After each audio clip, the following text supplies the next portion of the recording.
بسم اللہ الرحمن الرحیم۔ السلام علیکم سامعین، یہ سی ڈی آپ کی خدمت میں شعبہ دارالارشاد کی جانب سے پیش کی جا رہی ہے۔ کیسٹ اور سی ڈی ملنے کا پتہ: دارالارشاد، اردو بازار، کراچی، پاکستان۔ ای میل ishaq@dgcom.net.pk۔ Phone number 0300228402۔ شکریہ۔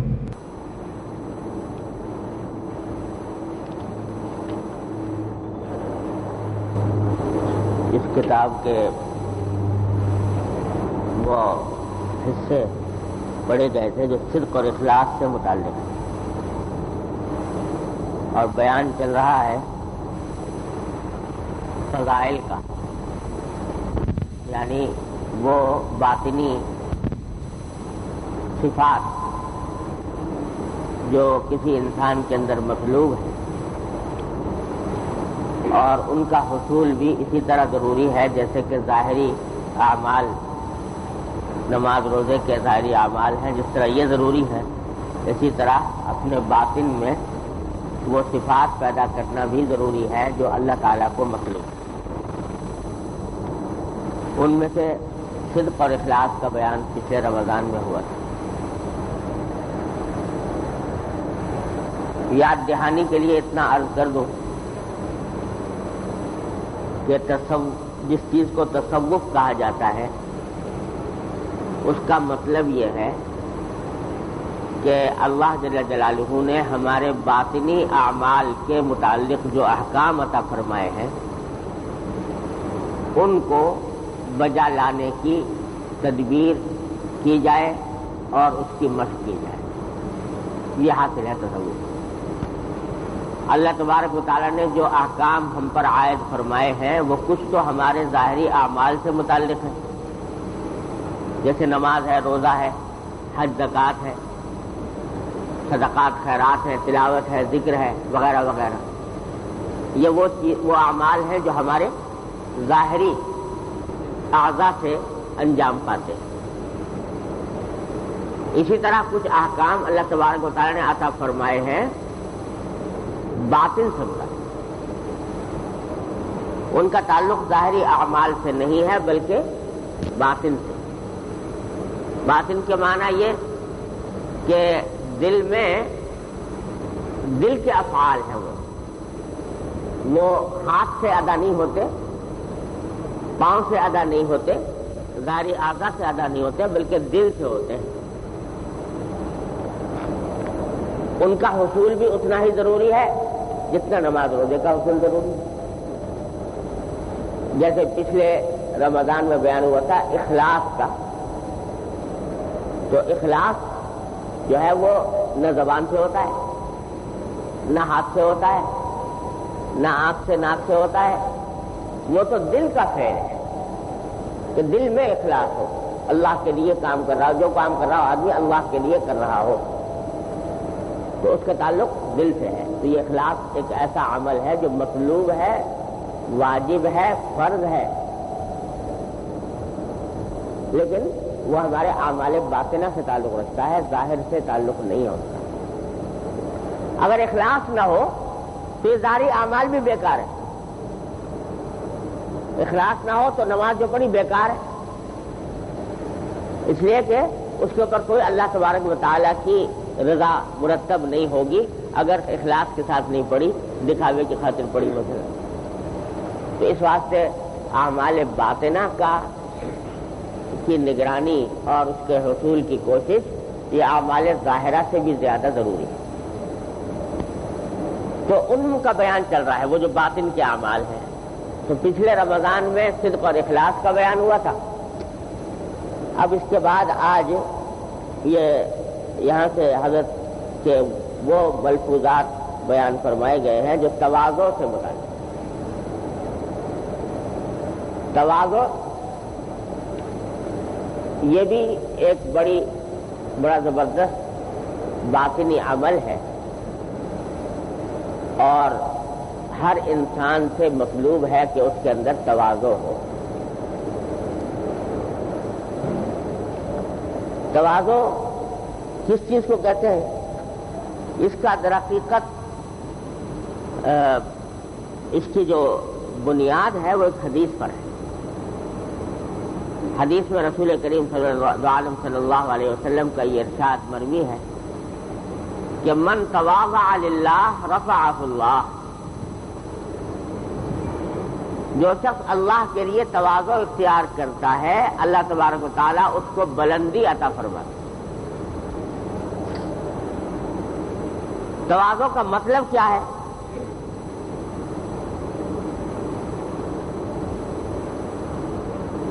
تواضع کس کو کہتے ہیں؟ تواضع عربی ہمارے اردو میں تو تواضع جو ہے نا وہ بالکل دوسرے معنی میں آتا ہے. کوئی مہمان آیا اس کی کوئی آپ خاطر تواضع کر دو، اس کھانے پینے کا سامان اس کے سامنے رکھ دو تو کہتے ہیں تواضع کی، میری بڑی تواضع کی. تو اردو میں تو تواضع اس کو کہتے ہیں. لیکن یہاں جو مقصود ہے وہ تواضع نہیں، بلکہ وہ تواضع ہے جس کو اردو میں کہا جاتا ہے انکساری. انکساری اردو میں کہتے ہیں اس کو انکساری. اور مقصد اس کا یہ ہے، حاصل اس کا یہ ہے کہ انسان اپنے آپ کو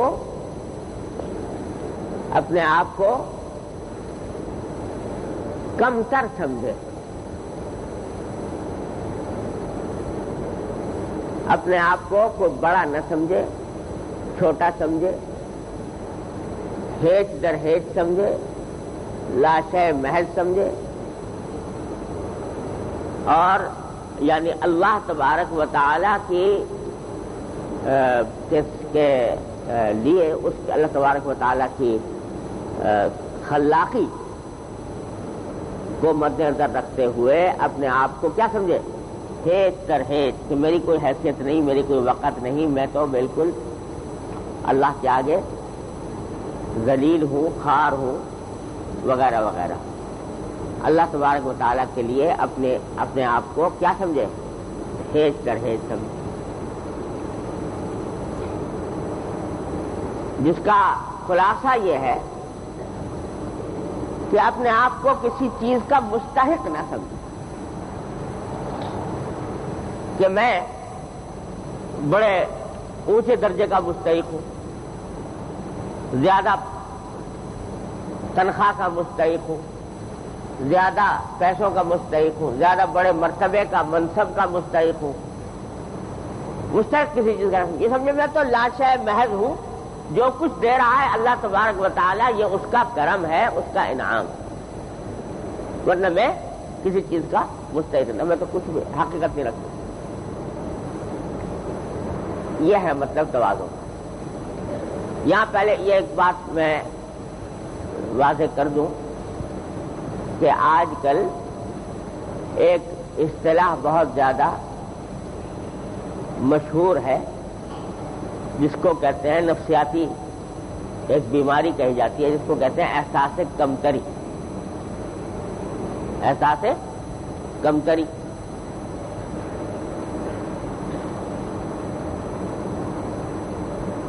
انفیریئرٹی کمپلیکس جس کو کہتے ہیں انگریزی میں، اس کا ترجمہ کیا گیا ہے احساس کمتری.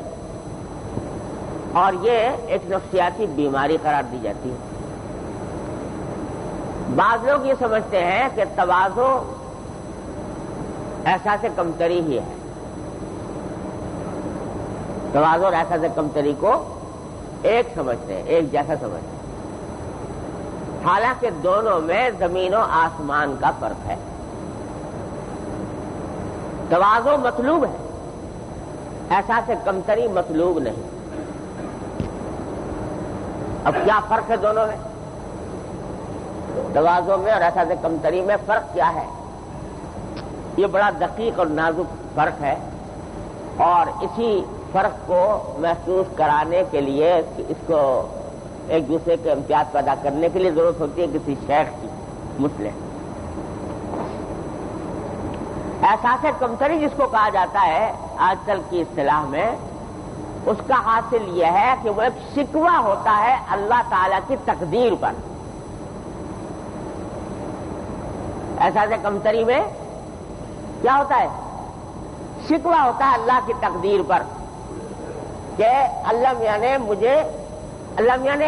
میاں کا ذکر ہو یا نہ ہو، تقدیر نے، حالات نے مجھے بہت ہی نیچا کر دیا ہے. میں مستحق تو تھا زیادہ کا،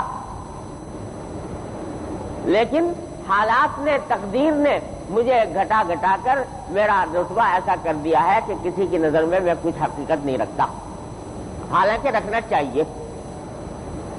ایسا سے کمتری میں یہ بات ہوتی ہے، یہ کمپلیکس پیدا ہو جاتا ہے، یا یہ احساس پیدا ہو جاتا ہے کہ مجھے ملنا تو چاہیے تھا اعلیٰ مرتبہ، لیکن لوگوں نے یا اللہ نے یا تقدیر نے اعوذ باللہ مجھ کو کم درجہ دے دیا. تو یہ میرے ساتھ انصاف نہیں ہو رہا، اس میں شکوہ پنہا ہوتا ہے،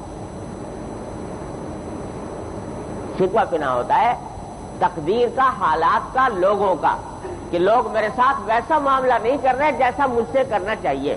میں تو تھا بڑا آدمی، ہونا چاہیے تھا، میرا اعزاز زیادہ ہونا چاہیے تھا، میرا اکرام زیادہ ہونا چاہیے تھا، میری پوچھ زیادہ ہونی چاہیے تھی، لیکن لوگوں نے میرے ساتھ معاملہ ٹھیک نہیں کیا.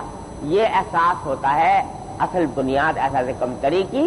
اس کے نتیجے میں انسان جو ہے جہاں جاتا ہے وہ اپنے آپ کو دوسروں کے مقابلے میں یہ سمجھتا ہے کہ میں کچھ بھی نہیں ہوں، اور اس کے نتیجے میں اس کی ہمت شکستہ ہو جاتی ہے، ہاتھ پاؤں جواب دے جاتے ہیں، کام کرنے کی صلاحیتوں میں کمی آ جاتی ہے، اور پھر وہ کچھ بھی نہیں کر سکتا. یہ ایسا سے کم کرے. تو وہ شروع کہاں سے ہوتا ہے کہ مستحق تھا میں زیادہ کا، ملا مجھے کم، تو ایسا سے کم کری ہو گیا. اور تواضع کا آغاز یہاں سے ہوتا ہے کہ میں تو کسی بات کا مستحق تھا ہی نہیں، جو بھی مجھے مل رہا ہے اللہ جل جلالہ کی عطا ہے اور اس کا کرم، ورنہ میں تو کسی بات کا بھی مستحق نہیں تھا. میں اگر ایک جھونپڑے میں رہتا ہوں تو مستحق تو اس جھونپڑے کا بھی نہیں تھا.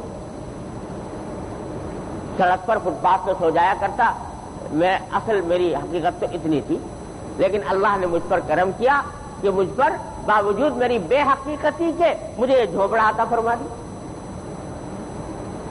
میں اگر دال روٹی کھا رہا ہوں، دال روٹی مل رہی ہے مجھے، تو میں تو مستحق تو دال روٹی کا بھی نہیں تھا، میں تو مستحق تھا اس بات کا، مستحق کسی چیز کا بھی نہ تھا. اللہ کے اوپر میرا کیا حق آتا ہے کہ مجھے کھلائے، مجھے پلائے، مجھے میری رضاقی کرے؟ اللہ پر تو کوئی حق نہیں. لہذا میری حقیقت تو یہ تھی کہ کچھ بھی نہ ملتا مجھے.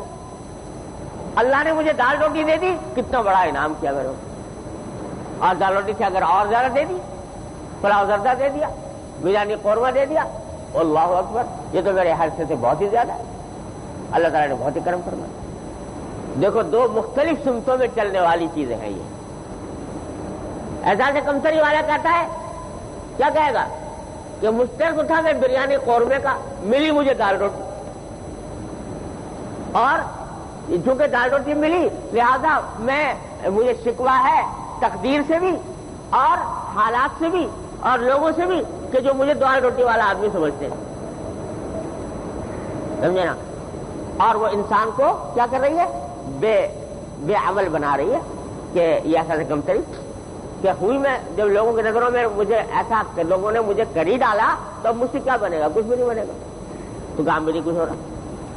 تو وہ چل رہا ہے وہاں سے، مستحق تھا میں بریانی قورمے کا، ملی مجھے دال روٹی. اور تواضع کہاں سے چلتی ہے کہ مستحق تو میں دال روٹی کا بھی نہ تھا، لیکن اللہ نے اپنے فضل و کرم سے مجھے یہ بریانی قورمہ عطا فرمایا. بالکل الٹی سمت میں چل رہی ہیں دونوں چیزیں. تو کبھی مت سمجھنا کہ تواضع اور ایسا سے کمتری ایک چیز ہوتی ہے، دونوں میں زمین آسمان کا فرق ہے. وہ بیماری ہے اور یہ زبردست خوبی ہے تواضع. اللہ تبارک و تعالیٰ نے جب یہ احساس پیدا ہو جاتا ہے کہ میں مستحق نہیں تھا کسی چیز کا، اللہ تبارک و تعالیٰ نے عطا فرمایا، یہ تواضع ہے. اور جب یہ تواضع پیدا ہو گئی تو بے شمار خوبیاں لے کر آتی ہے. کیا خوبیاں لے کر آتی ہے؟ مثلا جب یہ بات ہے کہ میں مستحق تو کسی بھی بات کا نہ تھا، اللہ جل جلالہ نے محض اپنے فضل و کرم سے مجھے یہ چیز عطا فرمائی، تو پھر مجھے کیا کرنا چاہیے؟ کیا کرنا چاہیے؟ شکر۔ تو تواضع خود بخود کہاں لے جائے گی؟ شکر کی طرف۔ اور شکر کرنے کا مطلب کیا؟ کہ بھئی میں اطاعت کروں جو میرا اتنا بڑا مہربان اور رحیم کریم مولا ہے، جس نے میرے استحقاق کے بغیر مجھے یہ نعمتیں عطا فرمائی، تو پھر لازمی بات یہ ہے کہ اس کی اطاعت کرنی چاہیے، اس کے احکام کی پابندی کرنی چاہیے۔ تو یہ لے جا رہا ہے شکر کی طرف، لے جا رہا ہے اطاعت کی طرف، اللہ تبارک و تعالیٰ کی بندگی کی طرف۔ اور جب یہ بات ہے کہ میں کچھ بھی نہ تھا، اللہ نے اپنے فضل و کرم سے مجھے عطا فرمایا، تو جتنے اللہ کے بندے ہیں جن سے میرا واسطہ ہے، جن سے میرا تعلق ہے، ان کے ساتھ بھی میں کیسے پیش آؤں گا؟ کیسے پیش آؤں گا؟ ان کے ساتھ نرمی کے ساتھ پیش آؤں گا، ان کے ساتھ انکساری سے پیش آؤں گا، ان کے سامنے تکبر نہیں کروں گا، ان کے سامنے خود پسندی میں کہ کلمات میرے منہ سے نہیں نکلیں گے، میں کسی کی تحقیر نہیں ہوگی، کسی کی تذلیل نہیں ہوگی، کسی کی اہانت نہیں ہوگی۔ کیوں؟ اس لیے کہ اپنے آپ کو کمتر سمجھتا ہے سب اور سب کو بہتر سمجھتا ہے، اپنے سے سب کو بہتر سمجھتا ہے۔ تو جب آدمی دوسرے کو اپنے آپ سے بہتر سمجھتا ہے تو کیا ہوگا؟ ایب جوئی کرے گا دوسرے کی، دوسرے کے ایب نکالے گا، دوسرے کے پیچھے پڑے گا، اس کی دل آزاری کرے گا، اس کو برا بلا کچھ بھی نہیں کرے تو ہے کیا کہے گا؟ تو یہ ساری تواضع جو ہے بالآخر لے کر آتی ہے اپنے ساتھ خوبیوں کا ایک لشکر لے کر آتی ہے، صفات عالیہ اور صفات رفیہ کا ایک لشکر ساتھ آتا ہے تواضع۔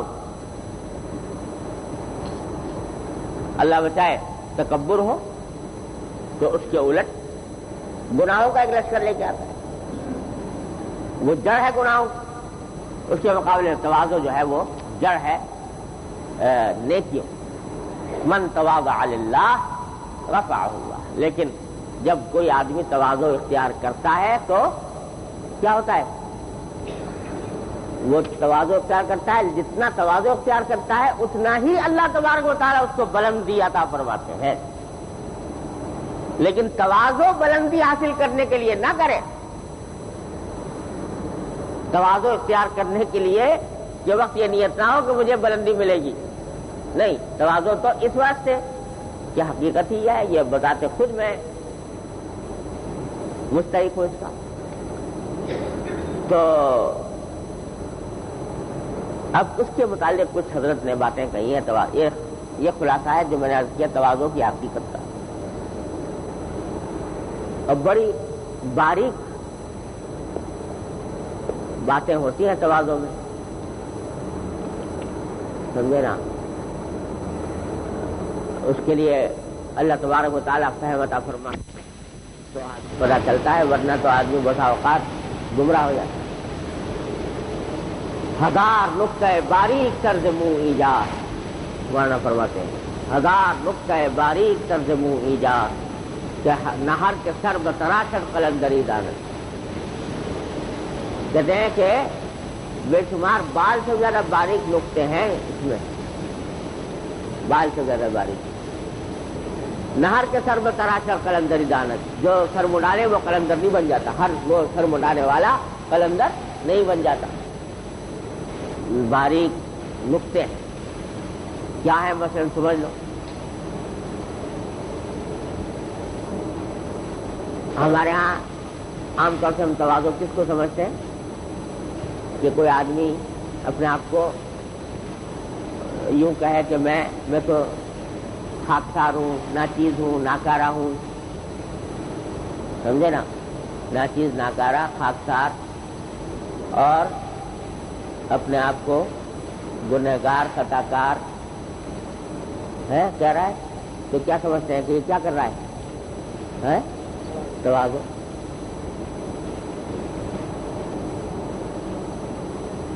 اور واقعی تواضع کرنے والا جو ہے اپنے آپ کو ایسا سمجھنا چاہیے۔ لیکن جو عام طور سے ہم جو یہ کلمات کہتے ہیں زبان سے، کہ جی میں تو ناکارہ ہوں، میں تو ناچیز ہوں، میں تو گنہگار ہوں، میں تو خطا کار ہوں، میں تو فلانا ہوں، تو دل سے نہیں کہتے، دل سے نہیں کہتے، بلکہ اکثر نیت یہ ہوتی ہے کہ تاکہ سننے والا جواب میں یہ کہے کہ نہیں حضرت یہ آپ تو بڑے تواضع کی بات کر رہے ہیں، آپ تو ماشاءاللہ بڑے اعلیٰ مرتبے والے لوگ، سمجھے نا. اور دلیل اس کی یہ ہے کہ اگر آپ نے فرمایا کہ میں بڑا ناچیز، ناکارہ، خطا کار، گنہگار، آوارہ ہوں، تو سننے والا کہتے بے شک آپ کیا ہے؟ آپ خطا کار ہیں، آپ گنہگار ہیں، آپ ناچیز ہیں، آپ ناکارہ ہیں. سمجھے؟ دوسرا جواب میں یہ کہتے ہیں تو کیا ہوگا ہے جی؟ کیا نتیجہ نکلے گا؟ جو کچھ کہا تھا منہ سے، تو دوسرا آدمی اگر یہ کہہ دے کہ بے شک آپ ایسے ہی ہیں، تو کیا بنے گا؟ یا تو غصہ آئے گا کہ یہ مجھے یوں کہہ رہا ہے، یا دل پہ سانپ لوٹیں گے کہ میں نے تو خود کہہ دیا اپنے منہ سے، اب اگر اس کی تردید کروں تو مشکل، اور ورنہ ہے بہت بری بات جو اس نے مجھ سے کہی. تو پتہ یہ چلا کہ یہ جو لفظ زبان سے نکالے تھے یہ دل سے نہیں تھے، یہ بھی محض دکھاوا تھا. کہے کا دکھاوا؟ تواضع کا دکھاوا، تاکہ لوگ مجھے کیا سمجھے؟ متواضع سمجھے، مجھے تواضع والا سمجھے. دل سے نہیں کہہ رہا تھا یہ. اگر دل سے کہتا تو دوسرا اگر یہ کہہ دیتا کہ بے شک آپ ایسے ہی ہیں، تو اس پر کوئی تغیر طبیعت میں نہ آتا. اس لیے یہ صحیح کہہ رہا بیچارہ، سمجھے نا. تو یہ ہزار نقطہ باریک طرز مویدار، نہر کے سر میں تراشت قلندری دار. ایک تو یہ نقطہ. دوسرا نقطہ اور سنو کہ تواضع تو ہے مطلوب اور محبوب اور ایک طرح سے واجب، لیکن اذلال نفس کو ذلیل کرنا کسی کے سامنے یہ منع ہے، یہ بری بات. کسی مومن کو اپنے نفس کو ذلیل نہیں کرنا چاہیے دوسرے کے سامنے. تو دوسرے کے سامنے ذلیل بھی نہ سمجھے، ذلیل بھی نہ کرے اور تواضع بھی کرے. دونوں کام کیسے جمع ہوں؟ تو یہ سب باتیں جو ہیں یہ بغیر شیخ کے نہیں آتی. کوئی آدمی بعض اوقات ایسا سے کمتری میں مبتلا ہوگا، سمجھ رہا ہوگا تواضع کر رہا ہوں. بعض اوقات اذلال نفس میں مبتلا ہے، سمجھ رہا ہے تواضع کر رہا ہوں. بعض اوقات تکبر میں مبتلا ہے، دکھاوے میں مبتلا ہے، سمجھ رہا ہے تواضع کر رہا ہوں.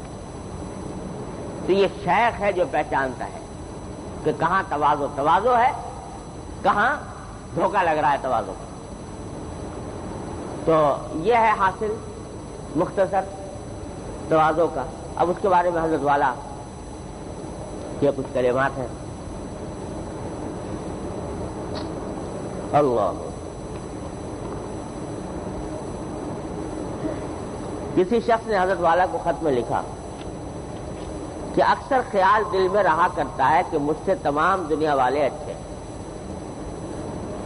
حتیٰ کہ ہندوؤں کو دیکھتا ہوں تو کہتا ہوں کہ 1000 درجہ مجھ سے اچھے ہیں، کچھ کام تو دنیا ہی کا صحیح کر لیتے ہیں اور میں تو کسی کام کا نہیں.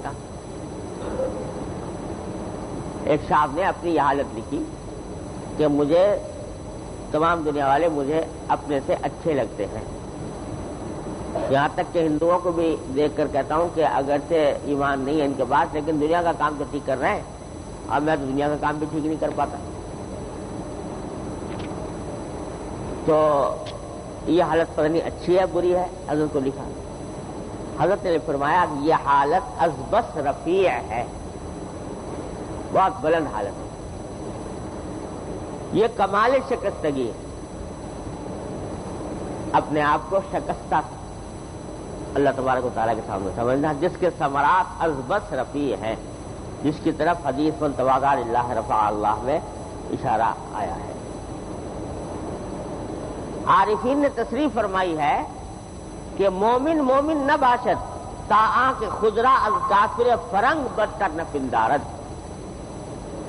اللہ تعالیٰ کہ مومن اس وقت تک صحیح معنی میں مومن نہیں ہوتا جب تک کہ اپنے آپ کو فرنگی کافر سے بھی بدتر نہ سمجھے۔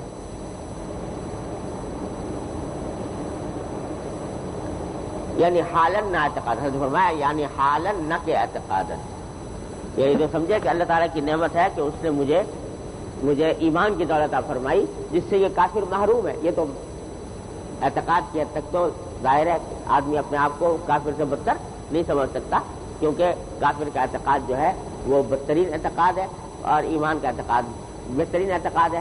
اس لیے حضرت فرما رہے ہیں اعتقاد کے اعتبار سے نہیں، حال کے اعتبار سے، کہ میرا حال اور میرے اعمال اور میرے افعال اور میرے احوال یہ جو ہیں یہ کافر فرنگ سے بھی بدتر نظر آتے ہیں۔ کیوں؟ اس لیے کہ کیا پتا کہ یہ کافر فرنگ کوئی ایسا عمل کرتا ہو جس کے نتیجے میں اللہ تعالیٰ اس کو ایمان کی توفیق عطا فرما دے، اور ایمان کی توفیق ہونے کے بعد پھر عمل صالح اس کو مجھ سے کہیں آگے لے جائے، مجھے کیا پتا۔ لہذا کسی کافر کو بھی اپنے سے بدتر نہ سمجھو، پتہ نہیں کیا معاملہ ہونے والا ہے، وہ کہاں چلا جائے میں کہاں چلا جاؤں، معال کے اعتبار سے اس واسطے فرمائے۔ اور یہ کیفیت جو ہے نا یہ کیسے پیدا ہوتی ہے؟ یہ جب آدمی اللہ جل جلالہ کی نعمتوں کا استحضار کرتا ہے اور اس نعمتوں کا استحضار کر کے دیکھتا ہے کہ اس نعمت کے جواب میں کیا کر رہا ہوں، تو اپنی بے حقیقتی کا ایسا ادراک ہوتا ہے، بے وقتی کا ادراک ہوتا ہے، اور اس سے تواضع جو ہے وہ ترقی کرتی ہے۔ مجھے حضرت ڈاکٹر حفیظ اللہ صاحب رحمۃ اللہ علیہ نے یہ واقعہ سنایا، اور ان کو حضرت مفتی محمد حسن صاحب رحمۃ اللہ علیہ نے سنایا۔ حضرت مفتی محمد حسن صاحب رحمۃ اللہ علیہ حضرت تھانوی رحمۃ اللہ علیہ کے اجل خلفاء میں سے تھے، تو وہ واقعہ سناتے ہیں کہ میں جب حضرت حکیم الامت صلی اللہ تعالیٰ عنہ کی مجلس میں جایا کرتا تھا اور وہاں بیٹھتا تھا تو عجیب مجھ پر ایک کیفیت طاری رہتی تھی، کیفیت یہ طاری رہتی تھی کہ جتنے آدمی بیٹھے ہیں ان کے مقابلے میں اپنے آپ کو میں جانور سمجھتا،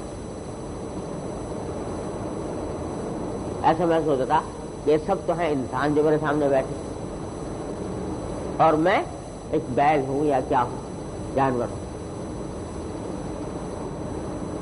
مطلب اپنی بے وقتی اس درجہ بڑھ گئی تھی کہ سارے انسانوں کو میں سمجھتا تھا انسان ہیں جو بیٹھے ہیں اور میں ان کے درمیان ایک بیل جو آ گیا کہیں سے، وہ کرتے ہیں جب اس کیفیت نے شدت اختیار کی تو میں نے اپنے دوست سے حضرت مولانا خیر محمد صاحب رحمۃ اللہ علیہ،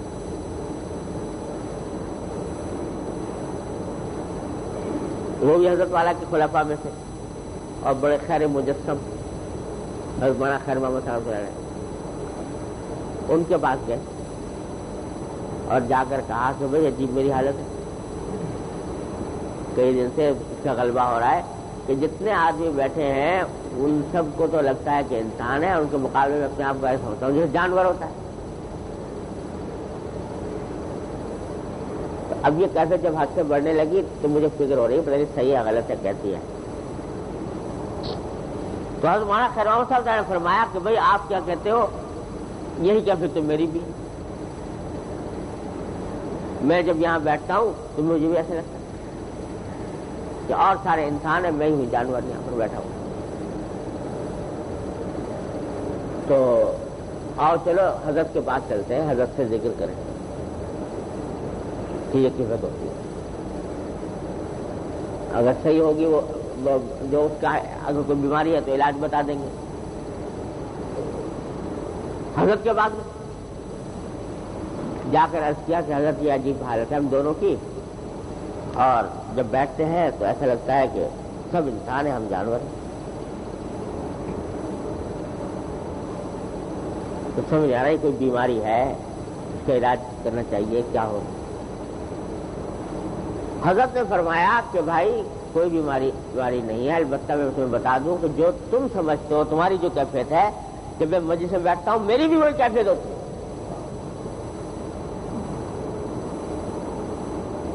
یا اور سب کو کیا سمجھتا ہوں؟ انسان، اور اپنے آپ کو جانور کو. اب بتاؤ، جو حکیم الامت سب کو پڑھا رہا ہے اور سب کے عقدے کھول رہا ہے اور ان کو کر رہا ہے، وہ بھی یہ سمجھتا ہے. کیسے سمجھتا ہے؟ یہ بھی عجیب بات ہے. یہ پڑھا بھی رہا ہے اور سب کو سکھا بھی رہا ہے، اور ساتھ میں سب کو اپنے سے افضل بھی سمجھتا ہے. سمجھے کہ نہیں؟ اس کی مثال سنو. جب پہلے زمانے میں جب بادشاہ کے بیٹے ہوتے ہیں شہزادے، ان کے لیے اتالیق مقرر کر دیے تھے. اتالیق جانتے ہو؟ یعنی پڑھانے والا، جو آج کل ٹیوٹر جس کو کہتے ہیں، وہ اتالیق مقرر کر دیا جاتا ہے کہ ہمارے یہ بادشاہ کا بیٹا ہے، اس کو پڑھاؤ اس کو ساری دنیا کی. اب وہ پڑھانے والا خوب جانتا ہے کہ یہ تو شہزادہ ہے اور یہ ولی عہد بھی ہے، اور باپ کی آنکھ بند ہوگی تو یہ سیدھا بادشاہ بن جائے گا. تو یہ کیا ہے؟ بادشاہ ہے، شہزادہ ہے، ولی عہد ہے، اور میں ایک معمولی معلم ہوں، میں پڑھاتا ہوں. تو پڑھا بھی رہا ہے شہزادے کو، لیکن درجے میں شہزادے کو اپنے سے کیا سمجھتا ہے؟ افضل سمجھتا ہے کہ نہیں؟ تو ایسے ہی ہر استاد، ہر معلم، ہر پڑھانے والا، یہ جتنے بیٹھے ہیں یہ سب مجھ سے افضل ہیں. البتہ مجھے اللہ نے ان کی خدمت پر معمور کر دیا، میں ان کی خدمت کر رہا ہوں، ان کو پڑھا رہا ہوں. تو یہ کیفیت حضرت والا کہ ہاں کہتے ہیں میرے اندر بھی ہو. البتہ یہ جتنا یہ مطلوب ہے تواضع، اتنی ہی نازک بھی ہے اور اتنی ہی دیر سے حاصل ہوتی ہے. یہ بتا دوں، یہ جتنے فضائل باطنہ ہیں، اعمال باطنہ، ان میں یہ چیز جو ہے تواضع، حقیقی تواضع، یہ بڑے مجاہدوں سے آتی ہے. یہ آسانی سے نہیں آتی. کمال یہ ہے کہ اس کی ضد جو ہے تکبر. تواضع کی ضد کیا ہے؟ تکبر اور عجب. یہ کھٹ سے آ جاتا ہے، اس کے آنے میں کوئی دیر نہیں لگتی. یہ فوراً وارد ہوتا ہے، یہ سمجھے نا. اور تواضع جو ہے وہ دیر سے آتا ہے، اس کے لیے مجاہدہ کرنا پڑتا ہے. اور تکبر جو ہے وہ آنے کو تیار ہے ہر وقت، جب چاہو بلا لو. عجب اور تکبر. لہذا سب سے پہلا علاج جو مشائخ کرتے ہیں وہ اس کا کرتے ہیں، تکبر اور تواضع کے حصول کی کوشش کراتے ہیں. کیونکہ یہ ایک مرتبہ پیدا ہو گئی تواضع تو راستہ آسان، رکاوٹیں دور ہو اور بے شمار نیکیاں اپنے دلوں میں یہ لے کر آتا ہے. اللہ تبارک و تعالیٰ اپنے فضل و کرم سے، اپنی رحمت سے ہم سب کو حقیقی تواضع عطا فرمائے اور تکبر سے اور عجب سے محفوظ رکھے. واخر دعوانا الحمدللہ رب العالمین. باقی انشاءاللہ تک ہوا. والسلام علی رسول الکریم وعلی آلہ واصحابہ اجمعین. اما بعد.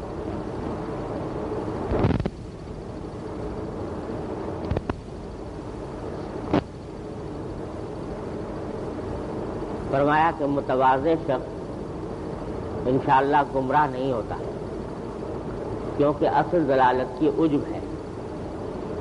مگر اس حالت کی طرف چندہ التفات نہ کیجیے، کام میں لگے رہیے کہ التفات مضر ہے کہ اس سے کبھی یاس اور کبھی کبر تواضع پیدا ہو جاتا ہے، وہذا اشد من الکبر المحض۔ پہلے تو یہ فرمایا کہ تواضع ایک ایسی صفت ہے کہ اللہ تبارک و تعالیٰ اپنی رحمت سے عطا فرما دے تو وہ انسان کو گمراہی سے بچاتی ہے۔ گمراہی سے کیوں بچاتی ہے؟ اس واسطے کہ گمراہی کی اصل وجہ ہوتی ہے عجب۔ عجب کا معنی خود پسندی، اپنے آپ کو آدمی بڑا سمجھتا ہے، اچھا سمجھتا ہے، عقل مند سمجھتا ہے، عالم سمجھتا ہے، زیرک اور صاحب رائے سمجھتا ہے۔ ان تمام اوصاف میں اپنے آپ کو کامل سمجھنے کے نتیجے میں انسان کو خودرائی پیدا ہو جاتی ہے کہ جو سمجھ میں آ گیا بس وہ پتھر کی لکیر ہے، اور دوسرے کی بات سننے کو تیار نہیں، نہ سمجھنے کو تیار ہے، جو دماغ میں آ گئی بس اسی کے اوپر چل پڑا۔ تو جب یہ خودرائی ہوتی ہے تو اس کے نتیجے میں اللہ بچائے گمراہی بھی آ جاتی ہے۔ اس واسطے کہ جب اپنی رائے پر بھروسہ اتنا ہو گیا کہ کسی دوسرے کی بات سننے کو تیار نہیں، تو چاہے دوسرا عالم ہو، استاد ہو، شیخ ہو، باپ ہو یا اور کوئی معلم ہو، وہ اس کی بات نہیں سنے گا، اپنی دماغ میں جو آ رہی ہے اس پہ چلتا رہے گا خودرائی سے۔ تو اس کے نتیجے میں گمراہی کا بڑا خطرہ ہے۔ تو گویا سب سے پہلی خرابی پیدا ہوتی ہے عجب، اپنی بڑائی دل میں آ گئی، اور اس کے نتیجے میں آتی ہے خودرائی کہ اپنی رائے پر گھمنڈ ہو گیا، اس کے نتیجے میں آتی ہے گمراہی۔ یوں ہے ترتیب۔ تو جب تواضع پیدا ہو گئی تو تواضع ضد ہے عجب کی، اپنے آپ کو کچھ سمجھتا ہی نہیں۔ جب اپنے آپ کو کچھ سمجھتا نہیں تو عجب کہاں سے پیدا ہوگا؟ جب عجب نہیں تو خودرائی بھی نہیں، خودرائی نہیں تو ضلالت بھی نہیں، گمراہی بھی نہیں۔ تو اس لیے فرماتے ہیں کہ تواضع ایک ایسی صفت ہے جو انسان کو گمراہی سے بچاتی ہے۔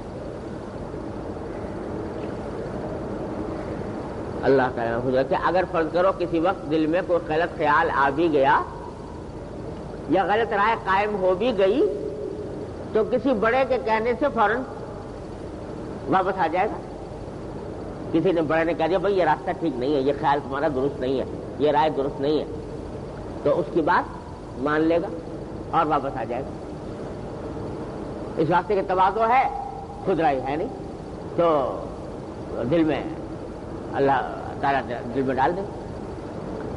تو اس لیے فرماتے ہیں کہ تواضع کی خصوصیت یہ ہے کہ اس سے گمراہ نہیں ہوتا، کیونکہ اصل ضلالت کی عجب ہے۔ پھر آگے ایک عجیب بات ارشاد فرمائی اللہ تبارک و تعالیٰ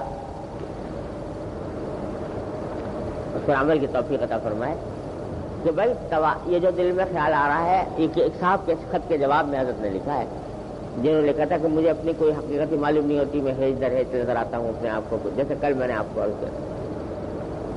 تو حضرت فرما رہے ہیں کہ یہ جو تمہیں کیفیت ہے کہ اپنے آپ کو کچھ سوال کرنے والے لکھا کہ دل میں رہتا ہے خیال کہ مجھ سے تمام دنیا والے اچھے ہیں اور اپنے آپ کو سب سے کمتر اور بدتر سمجھتا ہوں۔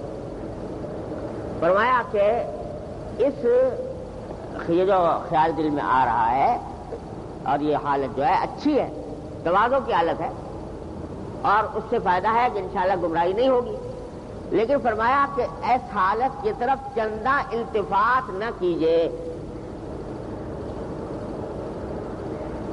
یہ بھی اب دگون رنج و عذاب جانے مجنورا کہ ایک طرف تو یہ ہے کہ بھئی یہ جو خیال آ رہا ہے کہ میں بدتر ہوں ساری دنیا سے، تو یہ اچھی بات ہے، تواضع ہے، ہونا چاہیے، لیکن فرمایا زیادہ التفات نہ کرو اس حالت کی طرف کہ میں بس بدتر ہوں، برا ہوں، کیا نہیں ہوں، یہ اس طرف زیادہ التفات نہ کرو، اپنے اللہ اللہ کرتے رہو۔ کیوں؟ حضرت فرماتے ہیں کہ اگر زیادہ اس طرف لگ گئے، ہر وقت یہ سوچتے رہے میں برا ہوں برا ہوں برا ہوں برا ہوں برا ہوں، خراب ہوں خراب ہوں خراب ہوں، اسی کی گردان کری اور یہی سوچتے رہے، تو اس سے دو باتوں میں سے کوئی ایک بات پیدا ہو جائے گی، وہ بیماری ہے۔ کیا؟ ایک بیماری فرمایا یار، نا امید، یہ پیدا ہو جائے گی، اور یاس کے پیدا ہو جانے سے کیا ہوگا کہ اللہ بچائے بڑی خطرناک حالت ہے یاس کی، نا امیدی کی۔ اللہ تعالیٰ کی رحمت سے کبھی بھی انسان کو نا امید نہ ہونا چاہیے، تو یاس پیدا ہو جائے۔ اور یہ وہ بات ہے جو میں کل عرض کر رہا تھا کہ ایک ہوتی ہے تواضع، ایک ہوتی ہے احساس کمتری۔ تو تواضع اچھی چیز ہے، احساس کمتری اچھی چیز نہیں ہے۔ تو احساس کمتری میں کیا ہو جاتی ہے؟ یاس، ایک شکوہ ہوتا ہے تقدیر کا اور ایک یاس ہوتی ہے، کیونکہ میرے مقدر میں یہ دیا گیا ہے کہ میں ذلیل رہوں، خوار رہوں، برا رہوں، خطرناک وہ دوسروں سے چھوٹا رہوں، پیچھے رہوں، لہذا اب آئندہ میری ترقی کی کوئی امید نہیں، اور یہ در حقیقت مجھ پر ظلم ہے تقدیر کا، الیاذ باللہ۔ یہاں تک بات پہنچ جاتی ہے تو وہ احساس کمتری۔ اور تواضع والے کا کیا حال ہوتا ہے؟ تواضع والے کا یہ کہ مستحق تو میں کسی بھی چیز کا نہ تھا، جو کچھ دیا میرے اللہ نے عطا فرمایا، اور میں اپنی ذات میں کوئی حقیقت نہیں رکھتا، لیکن چونکہ اللہ تعالیٰ نے انعامات پہلے بھی فرمائے ہیں، لہذا آئندہ بھی اللہ جل جلالہ کے انعامات کی امید رکھتا ہوں۔ یہ ہے تواضع۔ تو اپنے آپ کو کمتر تو سمجھ رہا ہے، لیکن کمتر سمجھنے کے ساتھ اس میں نا امیدی اور یاس نہیں ہے۔ کیوں نہیں ہے؟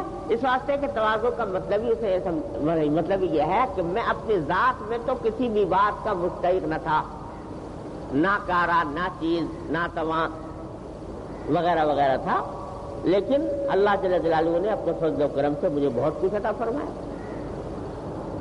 جو کچھ مل رہا ہے سب ان کی عطا ہے، بلا استحقاق مل رہا ہے، اور جس طرح باری تعالیٰ پہلے فضل فرماتے رہے، انشاءاللہ آئندہ بھی ان کی رحمت سے یہی امید ہے۔ تو نہ یاس ہو رہی ہے نہ بڑائی ہو رہی ہے، تواضع بھی ہے اور ساتھ ساتھ اللہ تعالیٰ کی رحمت سے امید بھی ہے۔ یہ بڑی اچھی حال ہے۔ لیکن اگر آدمی ہر وقت رونا ہی روتا رہے اپنے برا ہونے کا، تو اس کا نتیجہ بعض اوقات یاس میں نکل آتا ہے۔ بعض اوقات اس سے یہ خرابی پیدا ہوتی ہے، یاس، اور بعض اوقات اس سے بھی خطرناک ایک حالت پیدا ہو جاتی ہے، جس کو حضرت فرما رہے ہیں کہ وہ ہے کبر تواضع۔ کبر تواضع کیا مطلب؟ مطلب یہ ہے کہ اس بات پر انسان ناز اور فخر کرنے لگتا ہے کہ میں بڑا متواضع ہوں۔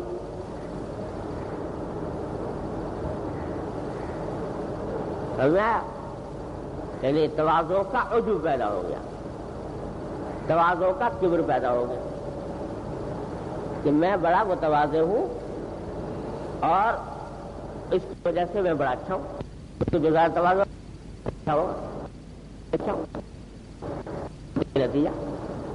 تو تواضع کا کبر، تواضع کا عجب پیدا ہو جاتا ہے۔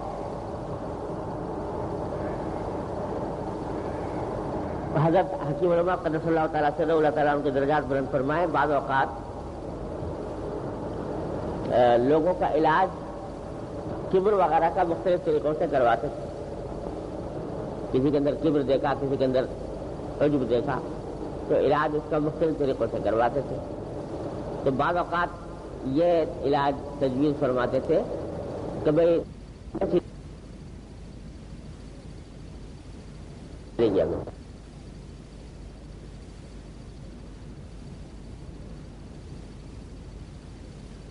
ایک صاحب نے جب دیکھا کہ حضرت نے کبر کا علاج یہ تجویز کیا کہ سیدھا کے جوتے سیدھے کروائے، وہ خود بغیر پوچھے خود ہی شروع کر دیا یہ کام۔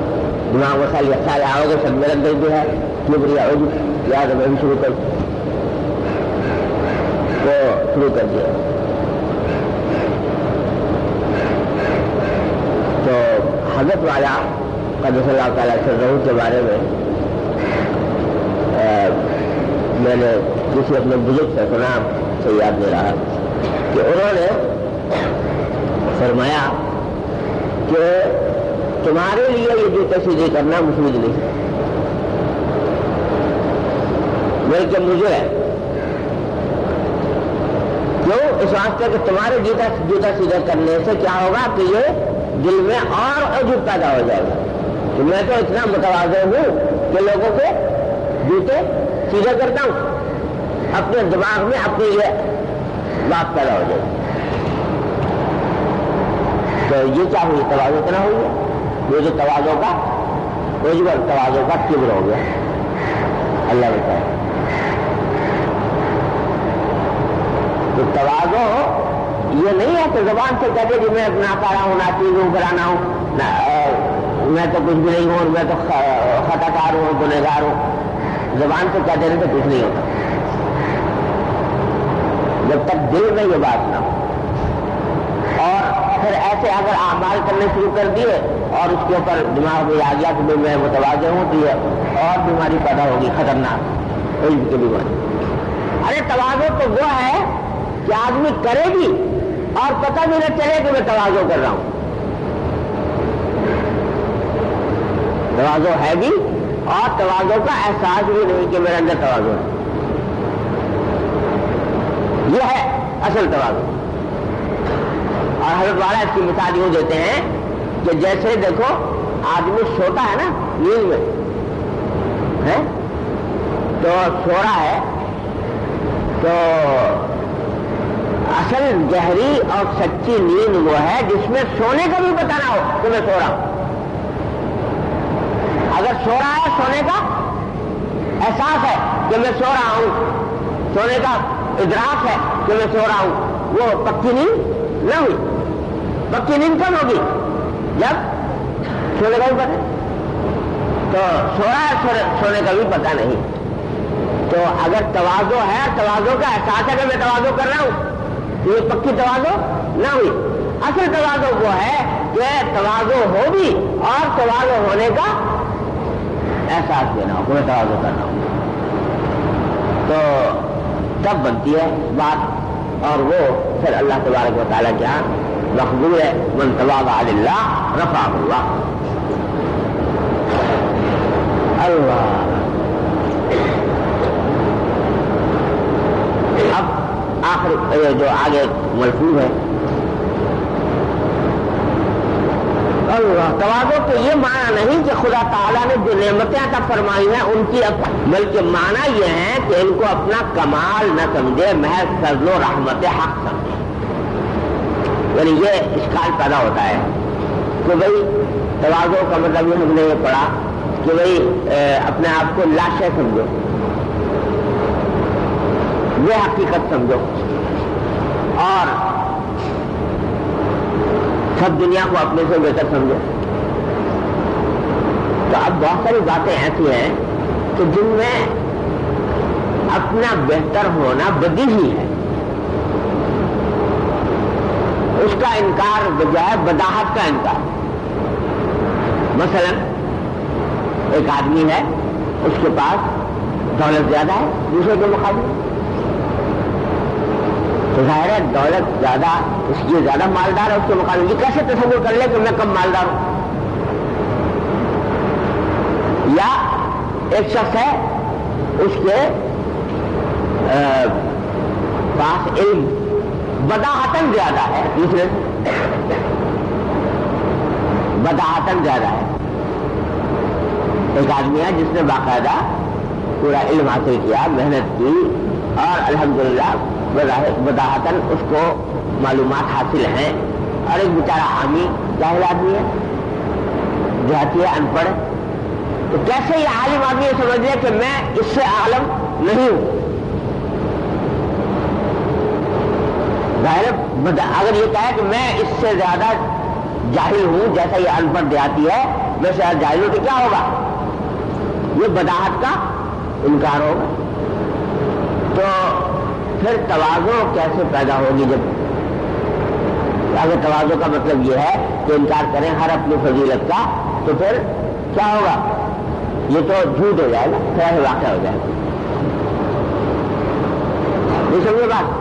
تو یہ اکثر بیشتر دل میں سوال پیدا ہوتا ہے کہ اپنے آپ سے صفات کمال کا انکار، بعض اوقات بداحت کا انکار ہوتا ہے، خلاف واقعہ ہوتا ہے، پھر کیسے ہم تواضع پیدا کریں؟ خوب سمجھ لیجیے، حضرت والا اس کا جواب دیتے ہیں کہ اپنے کسی کمال کا،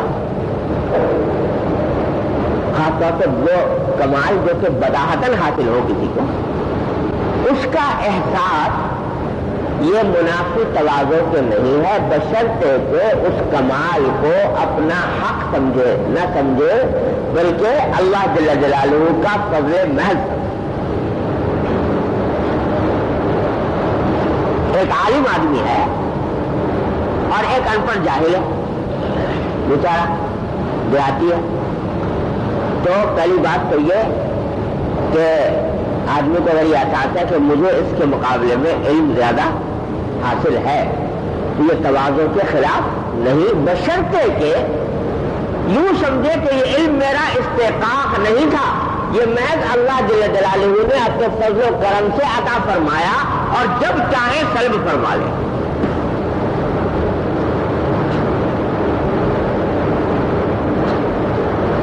یہ دماغ میں آئے بات، یہ علم جو مجھے حاصل ہے، یہ ہنر جو مجھے حاصل ہے، یہ اللہ کی عطا ہے۔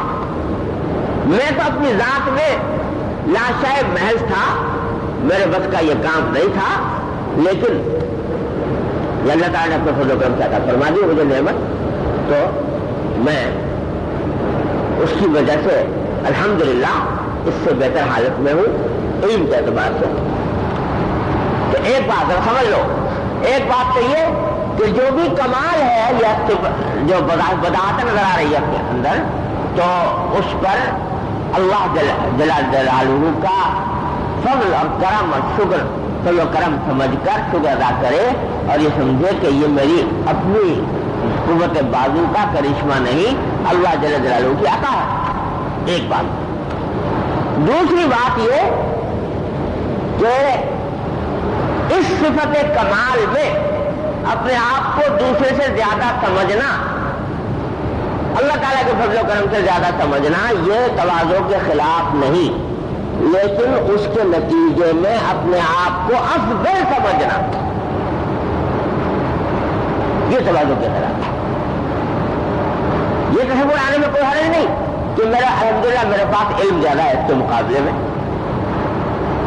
الحمدللہ اللہ کے فضل و کرم ہے، لیکن یہ سمجھنا کہ چونکہ میرے پاس علم زیادہ ہے لہذا میں زیادہ افضل ہوں اس سے، یہ ہے تواضع کے خلاف۔ اس لیے کہ فضیلت کا دار و مدار جو کچھ ہے اللہ تبارک و تعالیٰ کے ہاں مقبولیت پر ہے۔ کچھ پتہ نہیں کہ تمہارا سارا علم دھرا رہ جائے اور ایک ان پڑھ دیہاتی جو ہے وہ اپنی ذکر تسبیح کی بنیاد پر تم سے کہیں آگے نکل جائے۔ لہذا افضلیت کا دعویٰ جو ہے، یہ افضلیت کا خیال، یہ ہر حالت میں تواضع کے منافی ہے۔ اسی بات کو حضرت والا نے ایک دوسرے جگہ پر یوں تعبیر فرمایا ہے کہ اکمل سمجھنا، اپنے آپ کو اکمل سمجھنا دوسرے کے مقابلے میں، یہ کبر نہیں اور نہ تواضع کے خلاف ہے، لیکن اپنے آپ کو افضل سمجھنا یہ کبر بھی ہے، تواضع کے خلاف ہے۔ ابھی جو اکمل سمجھنے کو کہا کہ تواضع کے خلاف نہیں، اس میں بھی دو قیدیں ہیں، میں نے عرض کیا۔ ایک قید تو یہ کہ ایسے معاملے میں اکمل سمجھنا کہ جو بداحت نظر آ رہا ہو، سمجھے نا؟ جیسے ایک عالم آدمی مقابلے میں ایک ان پڑھ دیہاتی کے، وہ اگر اپنے آپ کو عالم سمجھے تو سمجھے، لیکن جہاں بداحت نہیں ہے تو اپنے آپ کو عالم سمجھ لینا، چاہے اللہ تعالیٰ کے فضل و کرم کی طرف نسبت کرتے ہو، یہ بھی ٹھیک نہیں۔ بھئی 8-10